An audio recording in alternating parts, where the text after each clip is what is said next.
Today we are discussing the crisis in Sri Lanka, which we have seen for the past few months, where the country's economic and political crisis seems to be getting worse with every day. We now have a new president in Sri Lanka, Ranil Wickremesinghe, and he will take charge of a country which is in the midst of a major political and economic crisis. Ambassador Sajanhar, when you see, and we've all been watching the developments in Sri Lanka these last few months, and we finally have Ranil Wickremesinghe now taking charge as president, how do you see this working out in the next few days or few weeks as we look at Sri Lanka? Thank you very much, Simran. I think the uncertainty which we had hoped would come down as a result of the election of the new president after the former president Gotabaya Rajapaksa fled, that uncertainty has not disappeared or come down even significantly. It was hoped and thought that as per the constitution, the new president is elected, he will be able to establish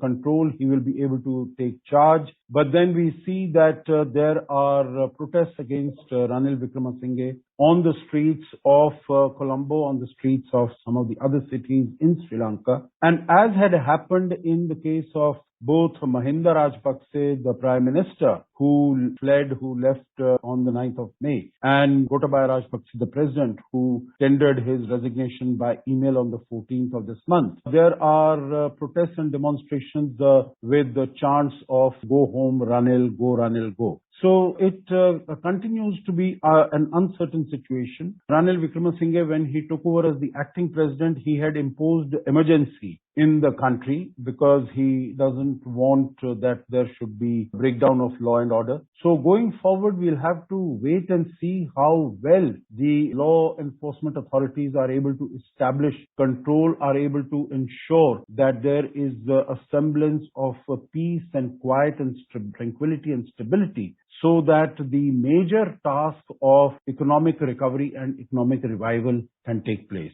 But I think the next few days are going to be very crucial and critical in this regard. Mr. Sajanhar, we've also seen that the protesters who've been out protesting, they've also been critical of Wickremesinghe. They look at him as an ally of the Rajapaksas, who have been at the receiving end of the protesters in Sri Lanka. How do you feel this factor will play in as we move along? Well, Simran, that is exactly what I had meant. That is exactly what I had implied. That although he might have won the vote of confidence as far as the parliament is concerned, but on the streets of the country, on the streets of Colombo particularly, he doesn't have any support whatsoever. Because what these protesters, whom Ranil Wickremesinghe himself has called fascists, and they don't want Ranil Wickremesinghe to be in any position of power or authority. They think that he is also colluding with the Rajapaksas, that he is out there to protect their interests.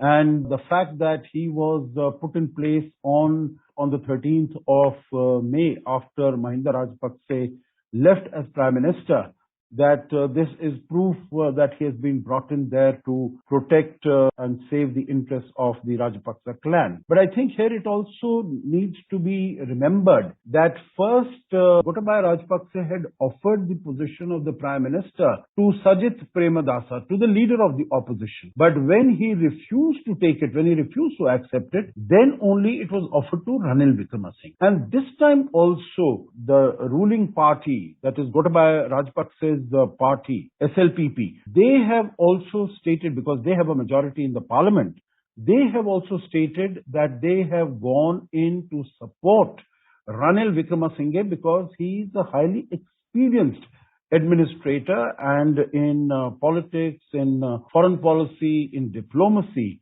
he is very experienced. He has been the Prime Minister of the country 6 times, and even now he was in conversation, in negotiations with the IMF. And IMF has emerged as the most important international agency, international organization with which Sri Lanka will have to work together if it wants to see that it comes out of this very critical state of affairs, the worst economic and political crisis to have hit this island nation over the last more than 74 years since it became. Master Sajanhar, we also see that one of the reasons why Sri Lanka is facing the economic problems that it is also because of the loans that it took. And one country which figures mainly in that is China, where China we saw was investing and giving loans, and what we call the debt trap diplomacy, we saw it in full swing in Sri Lanka. How far do you think is it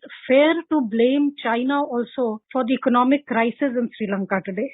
Well, I think it is not, I would not use the word blame. It is a statement of fact. If you look at the figures, of course, if you speak to the Chinese, they say that Sri Lanka owes only 10% of its debt to China. And it also owes 10% of its debt to Japan. So it seems to imply that it is in no different situation than Japan is. And even as far as the Sri Lankan politicians are concerned, they also seem to make the same argument that China is owed only 10% of the debt. But I think what both of them knowingly, in my view, purposely, in my view, there is a huge chunk of more than 40% of the debt, which is said to have come from private sources. And that is the debt that has been given by the state-owned enterprises from China, much of that.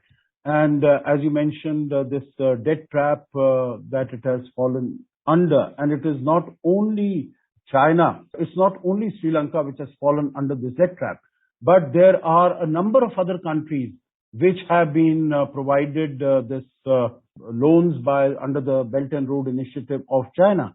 And they are also facing the same problem, the same difficulty. And I'm sure going forward, they are also going to witness similar experiences as Sri Lanka has, whether it is Pakistan or Nepal.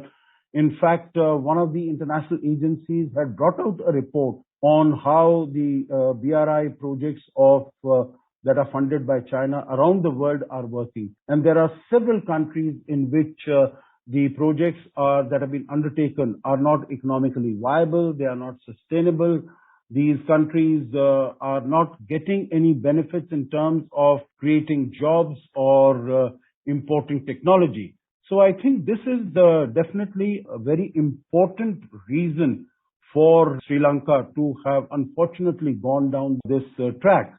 And what is even more disappointing and worrisome from the point of view of Sri Lanka, and I think it should be taken cognizance of by the other countries who are also in similar straits, is that China has refused to come to the aid of Sri Lanka in its very critical moments. In fact, the former President Gotabaya Rajapaksa himself in an interview had suggested that China does not appear to be that actively engaged or interested in Sri Lanka now, because it has diverted, it has disengaged itself and got disinterested. It has shifted its focus and attention to other regions, to other areas. Now that is a very worrisome matter, because there's a huge debt trap under which Sri Lanka finds itself. We know as far as the Hambantota port is concerned, about $1.2 billion was spent by China on this. It is not at all an economically viable or sustainable initiative, infrastructure project. Hardly any ships come to that port. But of course, for its geostrategic interest, it would be very important as far as China is concerned. So I think the other countries also need to take lessons from what is happening in Sri Lanka. And in the briefing that the External Affairs Minister, Dr. S. Jaishankar, and the Finance Minister, Mrs. Nirmala Sitharaman, had yesterday, there also the External Affairs Minister mentioned that China is nowhere even in the comparison zone in terms of assisting, supporting and helping Sri Lanka when you compare to what India has done. And India has gone out of its way to provide more than $3.8 billion of support and assistance to Sri Lanka just over the last 5-6 months. With these comments, we bring today's discussion to an end. Thank you. Thank you.